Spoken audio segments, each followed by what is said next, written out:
ఆదిదా surprise సాంగ్తో heroine Ketika Sharma ఓ ఊపు ఊపేసింది. ఇప్పుడు ఈ బ్యూటీ గోల్డెన్ ఆఫర్ కొట్టేసినట్లు తెలుస్తోంది. మాస్ మహారాజ్ రవితేజ చేయబోయే కొత్త సినిమాలో హీరోయిన్గా ఛాన్స్ కొట్టేసినట్లు సమాచారం.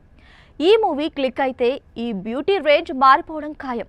కేతికా శర్మ వరుస సినిమాలతో బిజీగా మారిపోయింది. ప్రస్తుతం ఈ బ్యూటీ ఫుల్ ఫామ్లో ఉంది. ఢిల్లీకి చెందిన ఈ అందల భామ పూరి జగన్నాథ్ తెరకెక్కించిన రొమాంటిక్ మూవీతో హీరోయిన్గా టాలీవుడ్కు ఎంట్రీ ఇచ్చింది. పూరి కొడుకు ఆకాష్ పూరితో జంటగా నటించింది. ఇందులో ఆకాష్తో కలిసి లిప్లాక్ సీన్స్లో రెచ్చిపోయింది. అయితే ఈ సినిమా తర్వాత ఈమెకు పెద్దగా అవకాశాలు రాలేదు. ఇప్పుడిప్పుడే కేతిక వరుస సినిమాలను లైన్లో పెడుతోంది. వచ్చిన అవకాశాలను బాగా వినియోగించుకుంటోంది. ఓవైపు హీరోయిన్గా, మరోవైపు స్పెషల్ సాంగ్స్తో బిజీగా అయిపోయింది. ఇటీవల నితిన్ నటించిన రాబిన్ హుడ్ సినిమాలో ఆదిదా సర్ప్రైజ్ పాటతో రెచ్చిపోయింది.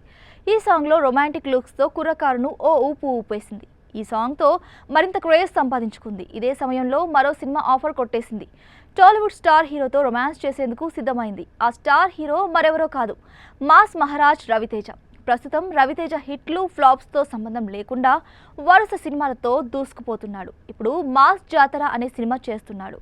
దీని తర్వాత కిషోర్ తిరుమల డైరెక్షన్లో మరో సినిమాకు గ్రీన్ సిగ్నల్ ఇచ్చేశాడు. ఇందులో ఇద్దరు హీరోయిన్స్కి ఛాన్స్ ఉండగా అందులో కేతికా శర్మను ఖరారు చేసినట్లు తెలుస్తోంది. దీనికి సంబంధించి మేకర్స్ ఇప్పటికే ఆమెను సంప్రదించినట్లు సమాచారం. అంతేకాకుండా ఈ సినిమాకు అనార్కలి అనే టైటిల్ను పరిశీలిస్తున్నట్లు తేలింది.